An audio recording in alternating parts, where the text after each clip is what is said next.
we have multiple very interesting updates for this Toronto Raptors team, as there has been a lot of anticipation about who's going to be the next president of basketball operations for this team. But while we wait for that, we do have some updates in terms of what the next roster move could be. So we'll discuss that, including a wild Kawhi update in his tenure with the Raptors, as well as multiple league executives voicing their opinions about the steals, the fumbles of the NBA draft, and some very split takes in regards to Collin, Murray-Boyles, and how the Toronto Raptors ended up drafting him number 9 overall. So lots of stuff to really dive into out here in this video. Before we do, folks, again, I appreciate everyone's been supporting. It's been simmering down in terms of Raptors news as of late as we wait for any piece of info on who's the next president of basketball operations is going to be. But we're going to still keep you up to date on everything going on with this team here. So if you don't want to miss a single thing and you're part of the over 53% of our viewers that have not hit the subscribe button just yet, make sure you guys hit that sub button so you don't miss a single thing. It's free. You hit the button down below and then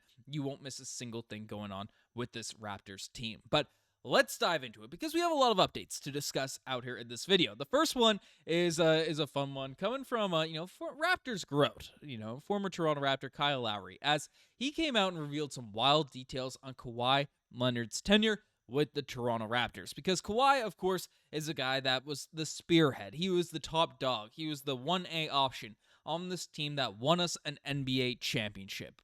I'm appreciative of Kawhi. I'm a fan of Kawhi for the rest of my life. He brought me my first championship in my favorite basketball team. I don't care how he left. I don't care what he says, what he does, whatever.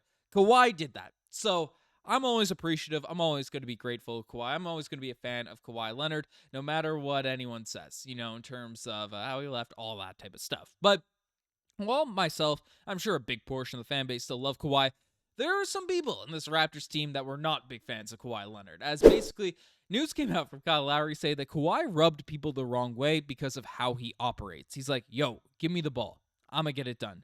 You might be like, oh, Kawhi, I'm open. But he's like, I'm going to get this bucket. And you understand he's the best player. The big dog got to eat. So that was a very interesting quote there for Kyle Lowry. Of course, we saw all the quotes about Kawhi.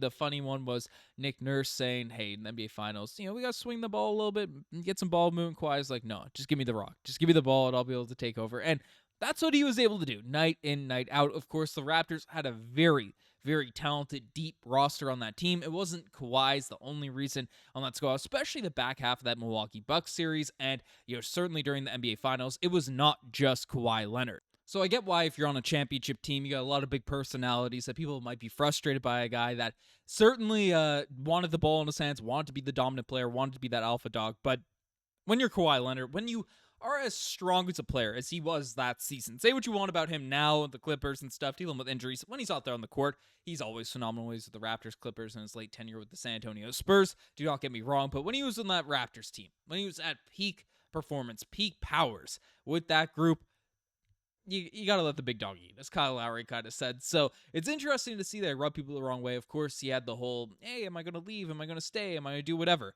out there for that entire season? So that's something that also I'm sure played a factor as well. But, it's interesting to see people talk about Kawhi Leonard. I'm excited to hear a book or something, read a book out there 10, 20 years from now about Kawhi Leonard, that whole Spurs situation, Raptors situation, and just learn about what really went on behind the scenes with that group. So, fun era of Raptors basketball. Always like my the little nuggets that come out from that era of Toronto Raptors play. But that's not the only thing we're discussing in this video, as we have NBA executives being split on the Collin Murray-Boyles selection for this Raptors group. Now, Murray-Boyles, of course, impressed a lot of people with his Summer League performance, with what he was able to do for the Raptors out there over the course of Summer League. The final game wasn't too great, but mostly showed really impeccable defense, really focused, intent, just hustle basketball out there on the court, and showed a lot of polish out there on the offensive end. I think a lot of people were maybe surprised, especially the doubters on Collin Murray-Boyles, about how good he was out there in Summer League, but NBA executives were talking about, hey, what were the biggest reaches? What were the biggest fumbles out there in this draft? Who were the biggest steals? And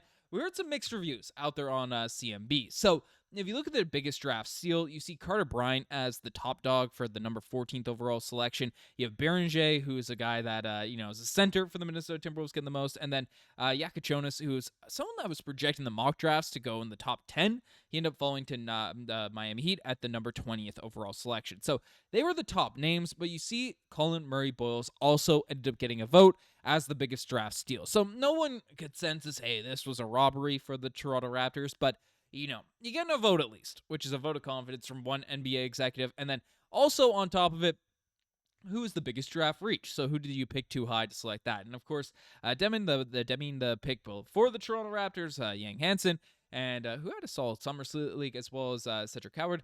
All guys that got some votes. Murray-Boyles was also in this selection. So NBA executives are split right now in terms of how they're viewing the Murray-Boyles draft selection. So even though he had a strong summer league, you're getting very much mixed reviews from the guys that dealing with this whole, talent evaluation stuff day in, day out. And the Raptors were ranked very mid in terms of the best young cores out there on the team. So they only list about 14, with players that are rebuilding or trying to get back in the mix. And we were ranked number 9th in terms of the most likely to make the playoffs. And essentially, whether or not it's working, ESPN came out and said the Raptors have done a lot of work over the past 2 years, seemingly to wind up with a similar or lower ceiling than one it had before moving away from the core of that 2019 championship squad.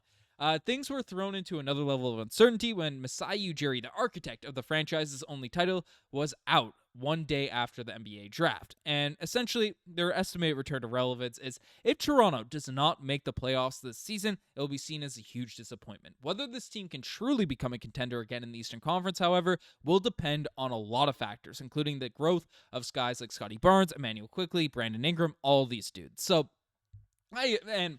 say what you want about it. Is it working? The estimated return to relevance, that part I completely agree with. If the Toronto Raptors do not make the playoffs, if this team, is constructing the roster as is, putting things together in order to, have all these competitive guys mixed with this young core group, they are trying to be competitive right now. This roster is expensive, and frankly, we have a team with a lot of talent on it. IQ, RJ Barrett, Scottie Barnes, Brandon Ingram, Jakob Poeltl, all dudes that really, are upper echelon guys, especially top 4. We'll see Immanuel Quickley now, if he could prove that out there on this team. But, the 2, 3, 4, 5 are players that you can make arguments for, and it's hot debated arguments, whether or not they're top 15 guys at their positions. And, the Raptors have 4 dudes like that, and I'd arguably say one of the better benches in the NBA with Jamal Shead, Gradey Dick, Ochai Agbaji, Murray-Boyles, and the center position is something we'll take a look at, but Mamu Keldashvili could Shamshay really step up in that area. That's something to look at. And then, you go layer deep. I think we definitely the best third stringers, with